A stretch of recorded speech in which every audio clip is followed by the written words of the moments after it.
Hello बच्चों, जैसा कि आप सब स्क्रीन पर देख पा रहे हैं, यह है यूपी विद्या ज्ञान का रियल क्वेश्चन पेपर 2023-24 का। और इसके हमने मैथ्स के, रीजनिंग के और इंग्लिश के आंसर की को करवाया था। आज हम आप सभी को आंसर की कराने वाले हैं। हिंदी भाषा और सामान्य जागरूकता के जो प्रश्न बचे हुए हैं उन क्वेश्चंस की आंसर की एकदम सही और सटीक देने वाले हैं। तो बने रहिएगा वीडियो के अंत तक। और आपको ये भी बताएंगे कितने नंबर वाले बच्चे होंगे पास और कितने नंबर वाले बच्चों को अभी से मुख्य परीक्षा की तैयारी शुरू कर देना चाहिए और कहां से आप मुख्य परीक्षा की शानदार तैयारी कर पाएंगे। इन तीन बातों को अभी आगे बताएंगे। तो आइए चलते हैं, सीधे स्टार्ट करेंगे। इस क्वेश्चन पेपर में हम किस खंड को, किस पोर्शन को, यानी हिंदी वाले पोर्शन को शुरू करेंगे और उसकी आंसर की बताएंगे। हिंदी और सामान्य जागरूकता के जो प्रश्न दिए हैं जीएस वाले, उनको हम सॉल्व करेंगे। क्या आंसर हो जाएगा वो आप यहाँ पर देख पाएंगे। देखिए हिंदी में आप पहले यहाँ पर देखिए क्या दिया है, सेक्शन सी हिंदी लैंग्वेज और हिंदी भाषा। यहाँ पर देखिए आपसे कहा अनुच्छेद ध्यान पूर्वक पढ़िए और नीचे दिए गए प्रश्नों के सही उत्तर दीजिएगा। एक बड़ा सा यहाँ पर हमें देखिए क्या दिया है, वो पैसेज दिया है इतना बड़ा। देखिए एक पेज से इनका मन नहीं भरा तो इन्होंने क्या किया, एक पेज को आगे बढ़ा करके आधा पेज और लगा दिया। फिर ये पैसेज से हमसे आंसर पूछेंगे। आइए कोई बात नहीं, हम इसको पढ़ लेते हैं अच्छे से और आप सब भी हमारे साथ पढ़ सकते हैं। तो लिखा है, निम्नलिखित अनुच्छेद को ध्यान से पढ़िए और नीचे दिए गए प्रश्नों के सही उत्तर दीजिए। सुबह सुबह दरवाजे की घंटी बजी। हम शुरू से पढ़ना शुरू कर रहे हैं, आप सुनते रहिएगा। दरवाजा खोला तो देखा एक बहुत सुंदर और आकर्षक कद काठी का व्यक्ति चेहरे पर प्यारी सी मुस्कान लिए खड़ा है।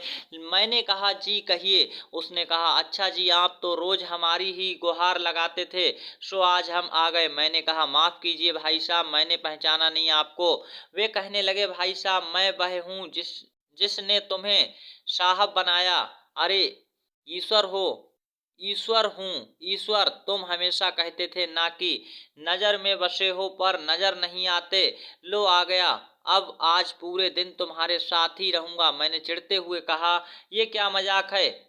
अरे मजाक नहीं, सच है, सिर्फ तुम्हें ही नजर आऊंगा, तुम्हारे सिवा कोई देख सुन नहीं पाएगा। मुझे कुछ कहता इसके पहले पीछे से माँ आ गई। अकेला खड़ा खड़ा क्या कर रहा है, यहाँ चाय तैयार है, चल आजा अंदर। माँ की बात सुनते ही अंदर तक बुरी तरह डर गया। फिर उनकी बातों पर यकीन होने लगा। मैं जाकर सोफे पर बैठा ही था तो बगल में आकर बैठ गए। चाय आते ही जैसे ही पहला घूंट पिया, मैं गुस्से से चिल्लाया, अरे माँ, ये हर रोज इतनी चीनी। इतना कहते ही ध्यान आया कि अगर ये सचमुच में ईश्वर है तो इन्हें कतई पसंद नहीं आएगा। कि कोई अपनी माँ पर गुस्सा करे। अतः अपने मन को शांत किया और समझा भी दिया कि भाई तुम नजर में हो, आज जरा अब ध्यान से। बस फिर मैं जरा जहां जहां प्रभु जी मेरे पीछे पीछे पूरे घर में। थोड़ी देर बाद नहाने के लिए जैसे ही मैं बाथरूम की तरफ चला तो इन्होंने भी कदम बढ़ा दिए। मैंने कहा, प्रभु यहाँ तो बख्श दो। तो यहाँ तक हमने पढ़ लिया। फिर देखते हैं। खैर नहाकर तैयार होकर मैं पूजा घर में गया। यकीनन पहली बार तन्मयता से प्रभु वंदन किया, क्योंकि आज अपनी ईमानदारी को साबित करनी थी। फिर ऑफिस के लिए निकला। अपनी कार में बैठा तो देखा बगल में प्रभु जी पहले से ही बैठे हुए हैं। सफर शुरू हुआ तभी एक फोन आया और फोन उठाने ही वाला था कि ध्यान आया तुम नजर में हो। कार को साइड में रोका, फोन पर बात की और बात करके कहने ही वाला था कि आज आपका काम ना हो सकेगा। पर यह तो गलत था, पाप था, तो प्रभु के सामने कैसे कहता। एकाएक ही मुंह से निकल गया, आप आ जाइए, आपका काम हो जाएगा आज ही। फिर उस दिन ऑफिस में ना स्टाफ पर गुस्सा किया और ना ही किसी कर्मचारी से बहस की। 25 से 50 अपशब्द तो रोज अनावश्यक ही निकल जाते थे मुंह से, पर उस दिन सारे अपशब्द कोई बात नहीं, इट्स ओके में तब्दील हो गए। वह पहला दिन था जब क्रोध, घमंड, किसी की बुराई, लालच, अपशब्द, बेईमानी, झूठ, ये सब मेरी दिनचर्या का हिस्सा नहीं बने। शाम को ऑफिस से निकला, कार में बैठा तो बगल में प्रभु जी को ही बोल दिया, प्रभु सीट बेल्ट लगा लें, कुछ नियम तो आप भी निभाएं। उनके चेहरे पर संतोष भरी मुस्कान थी। घर पर रात्रि भोजन जब परोसा गया तो शायद पहली बार मेरे मुख से निकला, प्रभु जी पहले आप लीजिए, और उन्होंने भी मुस्कुराते हुए निवाला मुंह में रखा। तो आप देख सकते हैं इस तरह से ये पूरा हम पढ़ने वाले हैं। भोजन के बाद माँ बोली, पहली बार खाने में कोई कमी नहीं निकाली आज तूने, क्या बात है, सूरज पश्चिम से निकला है क्या आज? मैंने कहा, आज माँ सूर्योदय मन में हुआ, रोज मैं महज खाना खाता था, आज प्रसाद ग्रहण किया है माँ, और प्रसाद में कोई कमी नहीं होती। थोड़ी देर टहलने के बाद अपने कमरे में गया, शांत मन और शांत दिमाग के साथ तकिए पर अपना सिर रखा तो प्रभु जी ने प्यार से सिर पर हाथ फिराया और कहा, आज तुम्हें नींद के लिए किसी संगीत और दवा और किसी किताब के सहारे की जरूरत नहीं है। गहरी नींद गालों पर थपकी से टूटी, कब तक सोएगा, जाग जा अब, माँ की आवाज थी। सपना था शायद, हाँ सपना ही था, पर नींद से जगा गया। अब समझ में आ गया उसका इशारा, हर कोई उसकी नजर में है। जिस दिन ये समझ गए कि वह देख रहा है, सब कुछ ठीक हो जाएगा। सपने में आया एक विचार भी आंखें खोल सकता है, पूरी जिंदगी बदल सकता है। आप लोगों ने पूरा मेरे साथ देखिए रिवाइज कर ही लिया होगा। अब आंसर आपको देना है। आंसर में क्या है, प्रश्न पूछा गया है, अपनी ईमानदारी साबित करने के लिए लेखक क्या क्या कार्य किया गया, लेखक द्वारा क्या कार्य किया गया, यह आपसे पूछा गया है। तो आप यहाँ पर अपना आंसर करेंगे। तो यहाँ पर आप सभी लोग देख पा रहे हैं, हमने पूरा का पूरा पैसेज पढ़ा और एक लंबा पैसेज था। हमने बिना रुके इस पैसेज को पढ़ तो लिया और समझ भी लिया। आप सभी को अब आंसर करना है इस क्वेश्चन का। देखिए मेरे अनुसार सही आंसर क्या, हम फटाफट से बताएंगे। अपनी ईमानदारी साबित करने के लिए लेखक द्वारा क्या कार्य किया गया, तो देखिए सही आंसर हो जाएगा। यहाँ पर कह रहा है कि पूर्ण निष्ठा से दंडवत प्रणाम, सच्ची श्रद्धा से उपवास, सी कहा गया पूर्ण तन्मयता से प्रभु बंधन, सच्चे मन से दान पुण्य, सही आंसर हो जाएगा। पूर्ण तन्मयता से प्रभु बंधन सही आंसर मेरे अनुसार ये है। आपको कुछ और लगता है तो अगला आप अपने बता सकते हैं। माँ के आश्चर्यचकित होने का कारण था, लेखक पहली बार घर जल्दी नहीं आए, लेखक ने पहली बार भोजन में कोई कमी नहीं निकाली, लेखक ने माँ के लिए एक साड़ी खरीदी, लेखक माँ के साथ टहलने गए। सही आंसर क्या है बच्चों, देखिए हम बता दें, केवल यहाँ पर सही आंसर ये बी वाला, लेखक ने पहली बार भोजन में कोई कमी नहीं निकाली इसलिए उसकी माँ आश्चर्यचकित थी। तो जो कारण था वो आपको मिल चुका है। केवल ये 2 प्रश्नों के लिए आपसे इतना लंबा पैसेज पढ़वाया गया, देख सकते हैं केवल 2 प्रश्नों के लिए पैसेज पढ़वाया गया था और इस पैसेज को पढ़ने में 5 से 7 मिनट लगे हैं। तो आप समझ सकते हैं कितना बड़ा पैसेज था और केवल 2 प्रश्न करवाए गए थे। अगले जो है क्वेश्चन है बहुत ही समझदारी के साथ आप बिना पैसेज पढ़े भी कर सकते हैं। देखिए क्या कहा गया है, क्वेश्चन संख्या 78 था और ये लड़कों का रियल क्वेश्चन पेपर है, लड़कियों का नहीं है हमारे पास। तो आप इसका बहुत अच्छे से समझते रहिएगा। ऐसे ही क्वेश्चन लड़कियों वाले में भी कुछ बदलाव था। बेईमानी शब्द में उपसर्ग, मूल शब्द एवं प्रत्यय अलग अलग बताने वाला सही विकल्प कौन सा है। देखिए क्या क्या बता रहा हूँ, उपसर्ग बता रहा हूँ, मूल शब्द और प्रत्यय बता रहा हूँ, अलग अलग बताने वाला सही शब्द कौन सा है। तो आप यहाँ पर जो सही शब्द है वो कौन सा लगाएंगे। देखिए यहाँ पर सही शब्द मेरे अनुसार जो सही है वो बी वाला है, बे प्लस ईमान प्लस ई। ये आपका देखिए ई क्या है, पीछे लगा तो प्रत्यय और उपसर्ग आगे लगा है, तो यहाँ पर आप सभी देख पा रहे हैं सही आंसर बी वाला है। नेक्स्ट क्वेश्चन, निम्नलिखित में से कौन सा सूरज का पर्यायवाची है, आपसे पूछा है। सूरज का पर्यायवाची शब्द आप सभी को पता है, तरु नहीं होता, तरु वृक्ष का है, राकेश नहीं होता, चंद्रमा का, नीरज कमल का होता, अंशुमान सही आंसर हो जाएगा सी इस क्वेश्चन का राइट आंसर है। देखिए इन क्वेश्चंस को करने में हमें पैसेज की आवश्यकता ही नहीं पड़ी, केवल 2 प्रश्नों का आंसर पैसेज के द्वारा दिया गया था और सारे के सारे क्वेश्चन यानी आसानी से हो रहे हैं। जो जरूरी ना हो के लिए अनुच्छेद में उपयुक्त शब्द का सही विकल्प है। देखिए एकाएक नहीं होगा, तन्मयता नहीं होगा। आवश्यक का मतलब होता है जो जरूरी हो, और अनावश्यक का मतलब होता है जो जरूरी ना हो। सही आंसर बी वाला है। अनावश्यक का मतलब होता है जो जरूरी ना हो। ध्यान से देखिए, ना लगा है, आप सब समझ पा रहे हैं। अगले क्वेश्चन की ओर बढ़ेंगे। आगे क्या आपका क्वेश्चन है वो देखेंगे। यहाँ पर आपसे कहा गया है निम्नलिखित कविता को ध्यान पूर्वक पढ़िए और नीचे दिए गए प्रश्नों के उत्तर दीजिए। आपको एक कविता दी गई है। एक पेड़ था नारियल का, ऊंचाई थी जमकर, उसके नीचे पड़ा हुआ था बदसूरत सा पत्थर। नारियल अक्सर घमंड में उसकी हंसी उड़ाता, क्या करता बेचारा पत्थर मन ही मन दुख पाता। एक बार एक मूर्तिकार ने जब देखा जब वह पत्थर, सोच समझ उस पत्थर की मूर्ति बना दी खूबसूरत। लोगों ने उस देव मूर्ति को मंदिर में रखवाया, जो सबकी ठोकर खाता था उसका मान बढ़ाया। और एक दिन एक आदमी वही नारियल लाया, मूरत के चरणों में फोड़ा, न्याय सभी ने पाया। ऊंचा उठना नीचे गिरना दुनिया का दस्तूर, कभी न उसकी हंसी उड़ाना जो हो बेबस और मजबूर। आप देख सकते हैं कविता में कहा गया है, और कविता आपको बहुत ही अच्छी लगेगी। इसको बहुत ही आसानी से आप पढ़ सकते हैं। देखिए हम यहाँ पर थोड़ा छोटा भी कर दें तो कविता आप बहुत ही आसानी से इसको पढ़ सकते हैं।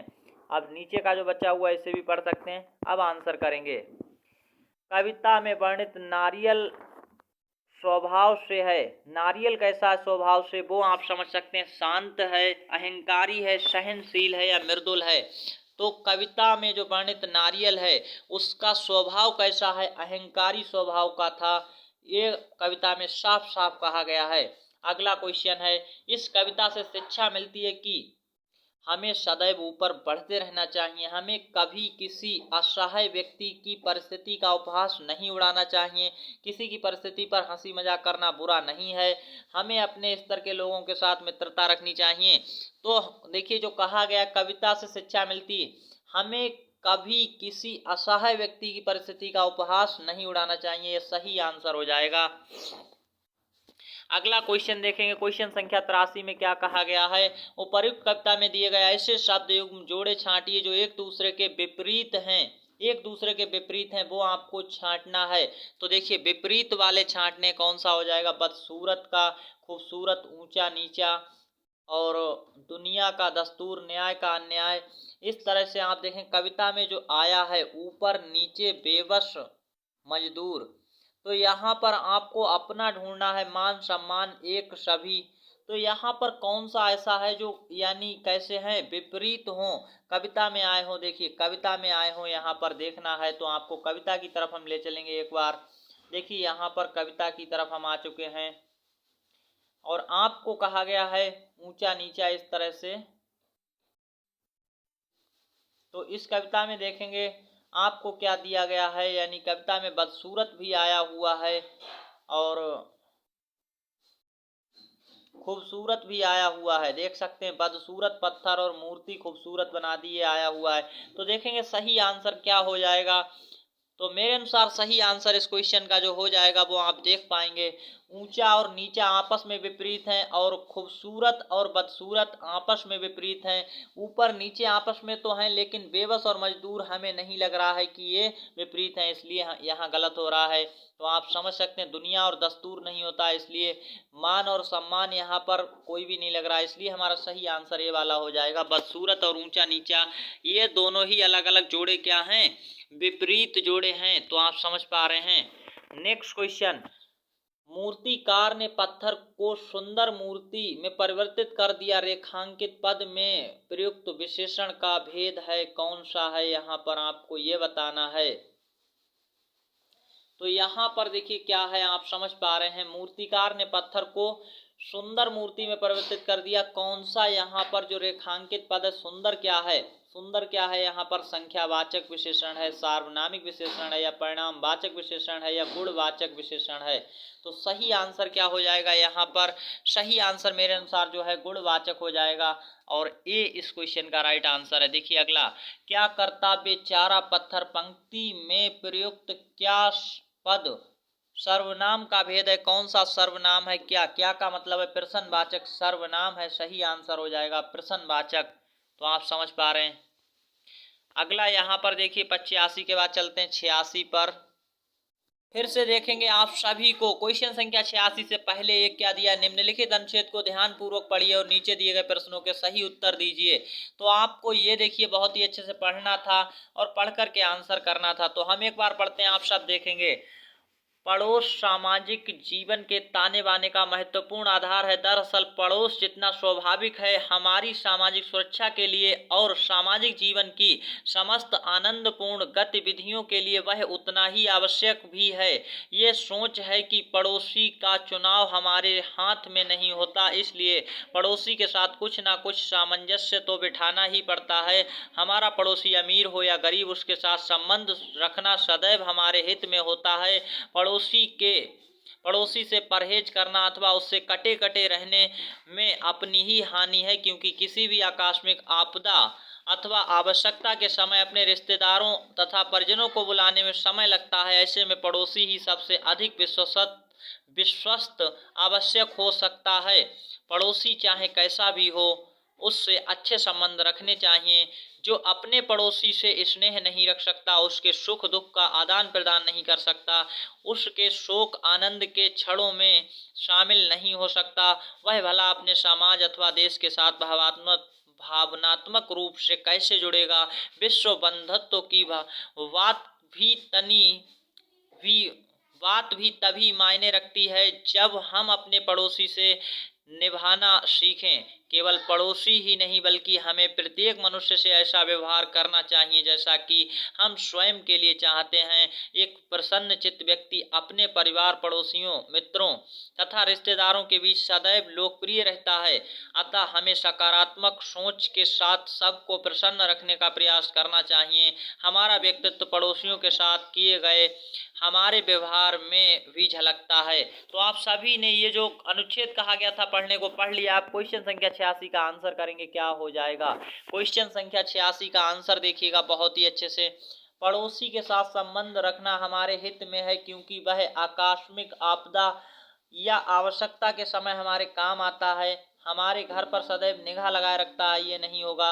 हमारे कार्यों में व्यवधान उत्पन्न करता है, सी नहीं होगा। अंदर अंदर हमसे ईर्ष्या करता है, नहीं। सही आंसर है आकस्मिक आपदा अथवा आवश्यकता के समय हमारे काम आता है, ये सही कारण है, सही आंसर है। नेक्स्ट अगला कहा गया है हमें पड़ोसी से निभाने के लिए चाहिए रिक्त स्थान की पूर्ति सर्वाधिक उपयुक्त है। उनके साथ प्रेम पूर्ण व्यवहार करना, उन्हें केवल सुख और आनंद के क्षणों में शामिल होना, दुख में उनसे सच्ची सहानुभूति रखते हुए सामर्थ्य सहयोग प्रदान करना, और यहाँ पर क्या उनको उनके हाल पर छोड़ देना। देखिए कौन कौन से कथन सही है यहाँ पर जो आ सकते हैं। उनके साथ प्रेम पूर्व व्यवहार करना चाहिए, सही है। उनके केवल यहाँ पर दिया आनंद में शामिल होना, ये नहीं सही है। दुख में उनसे सच्ची सहानुभूति रखते हुए सामर्थ्य प्रदान करना, 3 वाला भी सही है। उनको उनके हाल पर छोड़ देना, ये नहीं। तो 1 और 3, पहला और तीसरा सही है, केवल 1 और 3 सही है। बी वाला यहाँ पर एकदम सही आंसर है। और ऐसे ही क्वेश्चन पूछे जाते हैं, आप देख पा रहे होंगे। तो ये था यहाँ पर क्वेश्चन। अगला देखेंगे क्वेश्चन संख्या 88 क्या है वो आप समझ पाएंगे। क्वेश्चन संख्या 88 आपकी स्क्रीन पर। निम्नलिखित विकल्पों में से अशुद्ध वर्तनी वाला शब्द है। अशुद्ध वर्तनी वाला शब्द कौन सा है? तो यहाँ पर हमारा जो अशुद्ध वर्तनी वाला शब्द है वो यहाँ पर मेरे अनुसार ये हो जाएगा बी वाला आकस्मिक। और निम्न नीचे की ओर देखेंगे अगला क्या है तो आप देख पाएंगे। और आप अपने अनुसार इस क्वेश्चन को देख करके बताइएगा मुझे कि ये क्वेश्चन का सही आंसर क्या। अशुद्ध वर्तनी वाला शब्द सामाजिक एकदम सही लिखा है, स्वाभाविक सही लिखा है।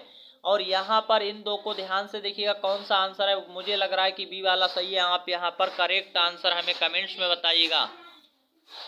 निम्नलिखित विकल्पों में कौन सा शब्द भाववाचक संज्ञा है? भाववाचक संज्ञा है कौन सा यहाँ पर? तो आप यहाँ पर आंसर बताएंगे तो यहाँ पर मेरे अनुसार सही आंसर हो जाएगा अमीर, यानी भाववाचक संज्ञा है, ये इस क्वेश्चन का राइट आंसर है। नेक्स्ट यहाँ पर गद्यांश में वर्णित कटे कटे रहना मुहावरे का अर्थ नहीं है। आपसे देखिए क्या पूछा गया है, मुहावरे का अर्थ नहीं है, ये आपको बताना है कौन सा। कटे कटे रहना का अर्थ होता है दूर दूर रहना, सही वाला ये तो है, ये नहीं होगा इसलिए। नेक्स्ट यहाँ पर अलग अलग रहना, ये भी नहीं होगा क्योंकि ये तो होता है और हमें चाहिए नहीं वाला, हमें तो नहीं वाला बताना है। बेरुखी बरतना, देखिए बेरुखी बरतना भी यहाँ पर इसका सही उत्तर होता है, लेकिन हमें नहीं वाला बताना है। तो हमारा क्या हो जाएगा, समीप रहना। कटे कटे रहोगे तो समीप कहाँ रहोगे? कटे कटे रहने का मतलब दूर जाना, दूर रहना, तो समीप का मतलब होता है पास रहना, यही नहीं होता है। तो हमारा सही आंसर डी वाला हो जाएगा। आप समझ पाए कैसे, क्योंकि नहीं वाला चाहिए था, तो हमें आप सही आंसर मिल चुका है। नेक्स्ट यहाँ पर देखेंगे अगला जो खंड है उसमें लिखा है सामान्य जागरूकता, और सेक्शन डी है यहाँ पर। सेक्शन डी जनरल अवेयरनेस के क्वेश्चन करवाएंगे हम यहाँ पर। इससे पहले आप सभी को बता दें कि कितने नंबर वाले इस पेपर को पास कर जाएंगे और आप मुख्य परीक्षा की तैयारी कहाँ से कर सकते हैं, कैसे। तो आपको बता दें पेपर इस बार का हार्ड था, लेवल इसका हार्ड था, और 18 दिसंबर का जिसने भी पेपर दिया है, जो भी लोग अभी देख रहे हैं हमारे इस सेशन को, वो लोग ध्यान से सुनिएगा। अगर आपके देखिए कोई भी लड़की है और लड़की के अगर नंबर जो हैं इस पेपर में 33 नंबर कम से कम बन रहे 100 में से, तो वो अपनी तैयारी मुख्य परीक्षा की अभी से शुरू कर दें। मुख्य परीक्षा की तैयारी अभी से शानदार तरीके से शुरू कर दें।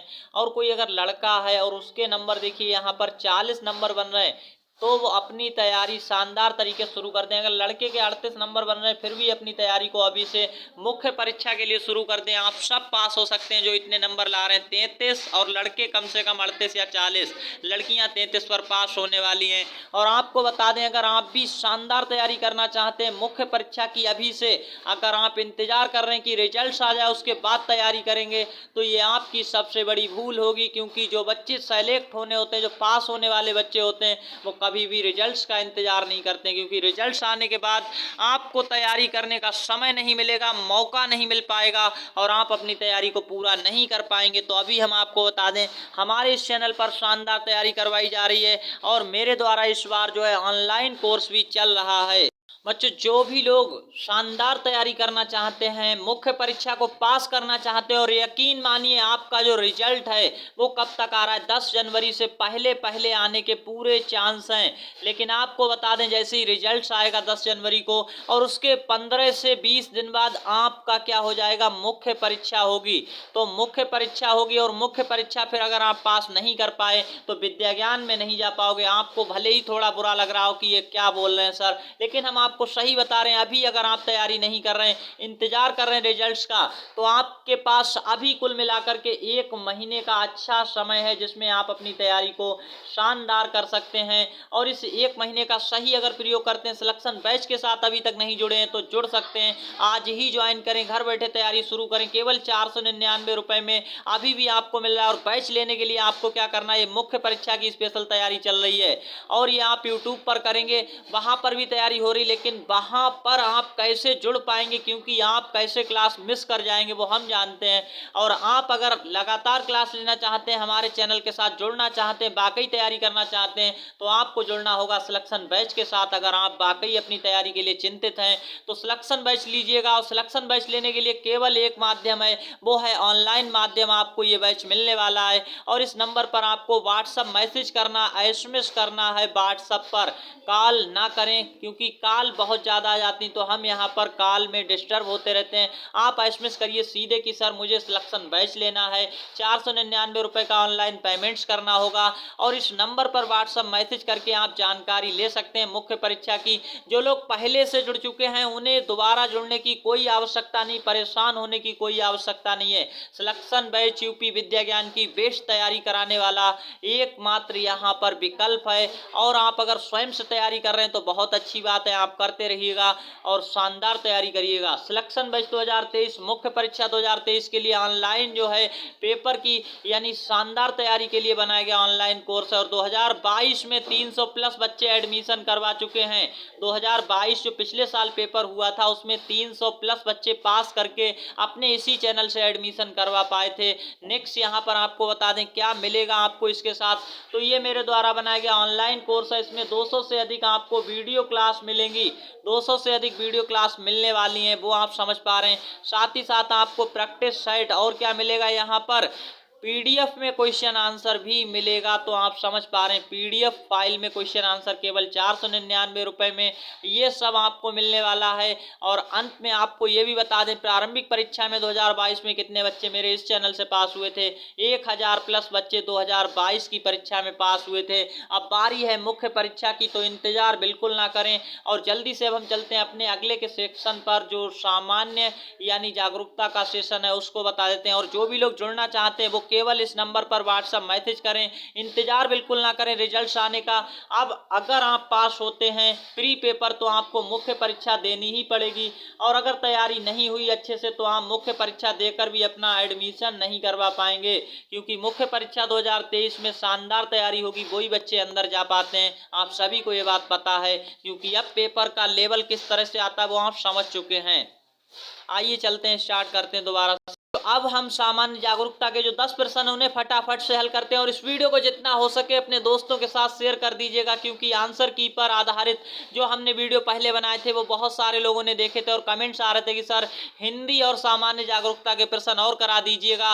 अब आप समझ पा रहे होंगे हम बार बार ये बात क्यों कहते हैं, क्योंकि मुख्य परीक्षा के लिए आपको अलग से समय नहीं दिया जाता तैयारी करने का।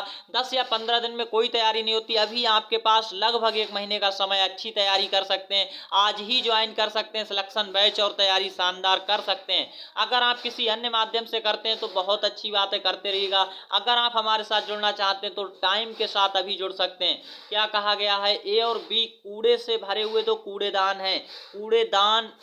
कूड़ेदान में डालने वाले कूड़े के हिसाब से कूड़ेदान का रंग निर्धारित किया जाता है। डिब्बे ए और बी क्रमशः निर्धारित रंग बताइए। रंग आपको इन डिब्बों का बताना है, कूड़े के अनुसार रंग डाला जाता है। तो यहाँ पर देखेंगे हरा और यहाँ पर नीला डिब्बा, नीला या हरा डिब्बा, काला या फिर देखेंगे यहाँ पर जो हमें दिया गया हरा डिब्बा या काला या हरा डिब्बा, इस तरह से दिया हरा और काला डिब्बा। तो आप यहाँ पर इन में अपना आंसर कर पाएंगे। सही आंसर क्या है, देखिए मेरे अनुसार नीला और हरा डिब्बा होता है। आपने देखा होगा कई बार कूड़ेदान, एक कूड़ेदान का जिसमें गीला और सूखा कूड़ा पड़ता है उसका एक का रंग नीला होता है, एक का हरा होता है। आप समझ पा रहे हैं, तो ये कॉम्बिनेशन सही है और कोई यहाँ पर नहीं बन रहा है। अगला क्वेश्चन जो हमारा है वो क्या है, देखिए क्वेश्चन संख्या है 91 है। अब हम ढूंढ लेते हैं जल्दी से क्वेश्चन अगला। सो बच्चों अगला है गांठदार त्वचा लंपी स्किन रोग से पंजाब, गुजरात और राजस्थान जैसे कई भारतीय राज्यों में कहर बरपा रखा है। पिछले कुछ महीनों में हजारों जानवरों की मौत हो गई। ये रोग निम्नलिखित में किसके कारण होता है, तो यहाँ पर आप सभी ने सुना होगा क्या नाम था वायरस का, लंपी वायरस था। तो लंपी वायरस था, तो वायरस था यानी वायरस का हिंदी मीनिंग होता है विषाणु से फैल रहा था। सही आंसर ये वाला हो जाएगा और कोई आंसर यहाँ पर नहीं है। नेक्स्ट यहाँ पर देखेंगे मनोज को कम रोशनी में चीजों को देखने में दिक्कत होती है। डॉक्टर ने उसकी दृष्टि का परीक्षण किया और एक विशेष विटामिन पूरक निर्धारित किया, साथ ही अपने आहार में कुछ खाद्य पदार्थों को शामिल करने की सलाह दी। मनोज ने निम्नलिखित में कौन सा खाद्य पदार्थों का समूह चुनना है, तो आप यहाँ पर देखें खाद्य पदार्थों का समूह चुनना है। अगर उसे देखने में कोई भी प्रॉब्लम होती है तो उसे होगी रतौंधी की समस्या। कौन सा होता है, रतौंधी होता है रोग। और रतौंधी जो है वो किससे होता है आप समझ पाएंगे, रतौंधी विटामिन ए की कमी से। अगर विटामिन ए की कमी है तो रतौंधी होता है। और विटामिन ए की कमी किस यानी जो है यहाँ पर खाद्य पदार्थ से पूर्ति होती, वो आपको यहाँ पर समूह ढूंढना था। तो यहाँ पर बात की जा रही बच्चों विटामिन ए की कमी किन किन से पूर्ति हो सकती, कौन सा वो समूह है खाद्य पदार्थों का ए बी सी डी में, जिससे हमें जो है देखिए खट्टे फल विटामिन सी के लिए होते हैं, तो डी वाला तो गलत हो गया।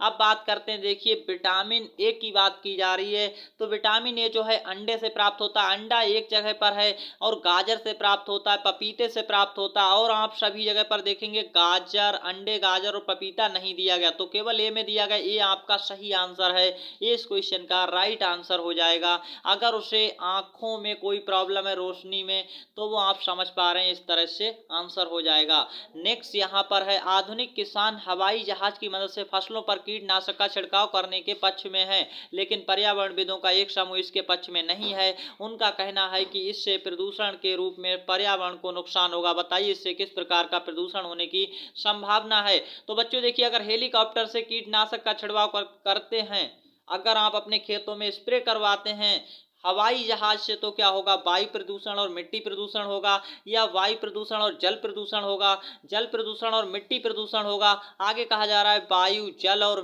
मिट्टी का प्रदूषण। तो सही आंसर मेरे अनुसार जो है ये तीनों ही प्रदूषण होंगे। सही आंसर हो जाएगा वायु, जल और मिट्टी प्रदूषण होने वाला है।